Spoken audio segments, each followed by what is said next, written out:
د رب په سپېڅلي نامه سلامونه ستړي مسئ تاسو سوشال ټلویزیون څخه د لنډو خبرونو لیدونکي زموږ قربانم زلیپا کاکړ. د بخښنې نړیوال سازمان وایي د افغانستان واکمنان باید سملاسي ټوله هغه فرمانونه بیرته لغوه کړي چې له مخې د ښځو او نجونو بشري حقوقونه تر پښو لاندې شوي دي.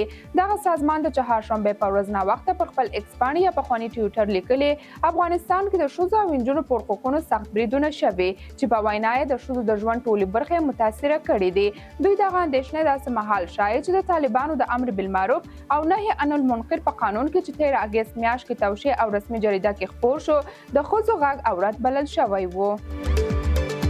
پخواني ولسمشر حامد کرزي د یونما له مشر سره کتنه کې د هیواد پر روان وضعیت خبرې کړې او د ښځو اقتصادي پیاوړتیا او ښوونیز ملاتړ په برخه کې د ملګرو ملتونو هڅې ستایلې دي. حامد کرزي هیواد کې د سولې او ثبات لپاره ملي تفاهم اړین یاد کړی او د نجونو او ښځو پر وړاندې د ښوونځیو او پوهنتونونو دروازې پر پرانیستلو ټینګار کړی دی. حامد کرزي په سرپرست حکومت غږ کوي چې د ښځو زده کړو او کار لپاره باید زمینه برابره کړي. یو لوړپوړي سرچینې د چهارشنبې په ورځ CNN ټلویزیون ته وویل چې د ایران اسلامي جمهوریت به د اسرائیلو وروستي بریدونو ته قاطع او دردناکه ځواب ورکړي. دغه باخبرې سرچینې وویل چې ښایي ایران د راتلونکي سه شنبې په ورځ د امریکا د ولسمشرۍ له ټاکنو مخکې پر اسرائیلو برید وکړي. د تېرې شنبې د سهار بریدونو د اسلامي جمهوریت په وړاندې د اسرائیلو لومړنی برید و چې اسرائیل یې په ښکاره توګه مسؤلیت په غاړه واخیست. که څه هم سرچینې د برید نیټه نه ده په ډاګه کړې خو ویلي دي چې شاید د امریکا د ولسمشرۍ ټاکنو له ورځې مخکې ترسره شي. د ایران د اسلامي جمهوریت مشر علي خامنه‌ای د تېرې اونۍ د حملو په وړاندې په لومړي غبرګون کې وویل دا د اسلامي جمهوریت د چارواکو دنده وبلل چې وټاکي اسرائیلو ته څه ډول ځواب ووایي. د روسیې د بهرنیو چارو وزیر سرګی لاوروف په روسیې کې د الکوزي شرکت رئیس او د افغانستان د سوداګرۍ خونی مشر نادر شاه جمعه خان ته افتخاري مډال ورکړ. د روسیې د بهرنیو چارو وزارت اعلان وکړ چې دا مډال د روسیې د ولسمشر ولادیمیر پوتین د 802 فرمان پر بنسټ چې د اکتوبر په 18 صادر شوی و ورکول شو. د روسیې د بهرنیو چارو وزارت په ټلګرام کې لیکلي چې د جمعه خان ته دا مډال د روسیې افغانستان د خلکو ترمنځ د دوستي او همکاري د پیاوړتیا په برخه کې د هغه د رول په خاطر ورکول شوی. د روسیې د بهرنیو چارو وزارت په خپل خبرپاڼه کې ویلي چې سرګی لاوروف دغه مډال د چهارشنبې په ورځ د اقرب پناهمه محمد نادر شاه جمعه خان ته وړاندې کړ. د آذربایجان په پلازمینه باکو کې د افغانستان یو وګړی په 10 کاله بند محکوم شوی دی. د دې هیواد د رسنیو د راپورونو له مخې د باکو د لوی جرمونو محکمې د یو افغان په اړه چې نوم یې فوزان موسی خان ښودل شوی نن چهارشنبه خپله فیصله اعلان کړه. د آذربایجان د ملي امنیت ادارې په خپل ویب پاڼې کې په خپره شوې ویډیو کې ویلي چې موسی خان شاوخوا یو کال مخکې په باکو کې د یو تروریستي حملې د پلانولو په تور د دې هیواد د امنیتي ځواکونو لخوا نیول شوی و. د نوبل د سولې جایزې ګټونکې ملاله یوسفزۍ وایي له نورو فعالینو سره یو ځای د برېټانیا د پارلمان له غړو او وزیرانو غوښتنه وکړه هغه څه په رسمیت وپېژني چې طالبانو لخوا جنسیتي اپارټایډ یا تبعیض ګڼل کیږي. هغې زیاته کړه چې تمه لري د پارلمان غړي او حکومت د ټولو اقداماتو له لارې دا موضوع تابع کړي. نجونې لا هم تر شپږم ټولګي پورته نور د تعلیم نشي کولی او د دوی پر وړاندې د پوهنتونونو دروازې هم تړلې دي.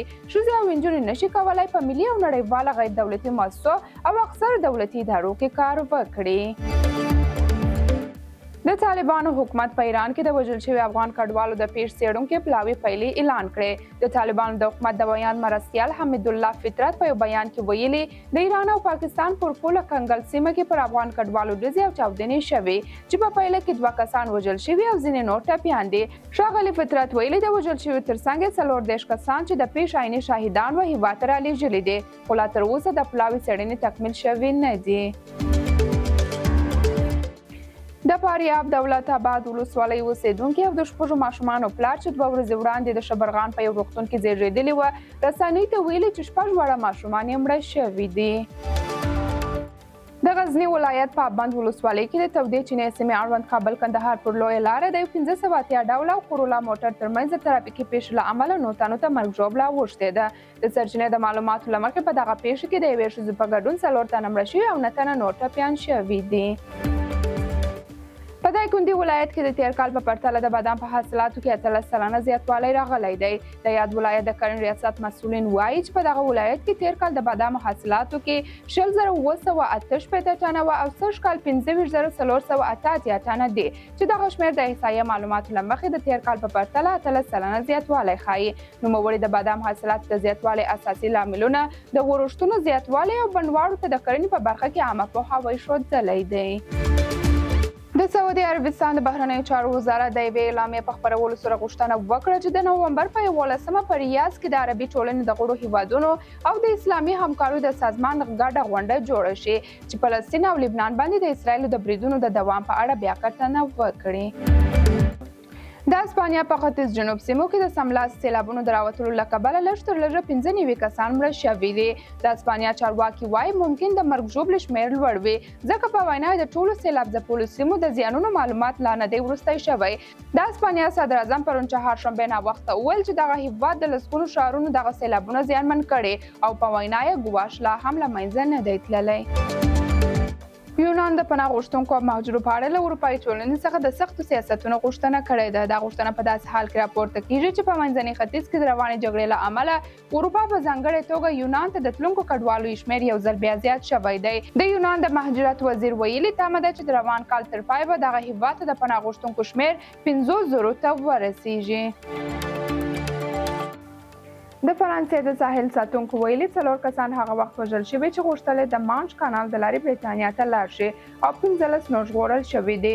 د فرانسې د ساحل ساتونکو ویلي د ژغورنې کښتۍ او د فرانسې سمندري ځواکونو یو چورلکه د چهارشنبې په سهار وروسته له هغه ځای ته واستول شول چې راپور یې ترلاسه کړ چې یو شمېر پناه غوښتونکي ډوب شوي دي. ژغورونکي ډلې ویلي چې دوی 15 کسان خوندي ځای ته رسولي دي خو د ژغورنې ډلې له هڅو سره یو کس مړ شوی دی. د هند سوداګریز لیگ IPL کې له افغان لوبغاړو یوازې راشد خان لابولي پرتا ګجرات ټیټانز لوبډلې له ځان سره ساتلي دي. انډیا ټوډے ورځپاڼې نن پنجشنبه د اکتوبر پر 10 د اکتوبر پر 11 ویلي چې راشد خان په IPL ګجرات لابولي پرتا د 15 کروڑ هندي روپیو په بدل کې له ځان سره ساتلی دی. باید وویل چې ګجرات لوبډلې د راشد خان سربیره لکه شوبن ګیل ټي وایټیا او راهول هم لابولي پرتا له ځان سره ساتلي دي. درنو لیدونکو دا هم د نن ورځې لاند خبرونه له ملتیا مننه تر بیا ښې چارې.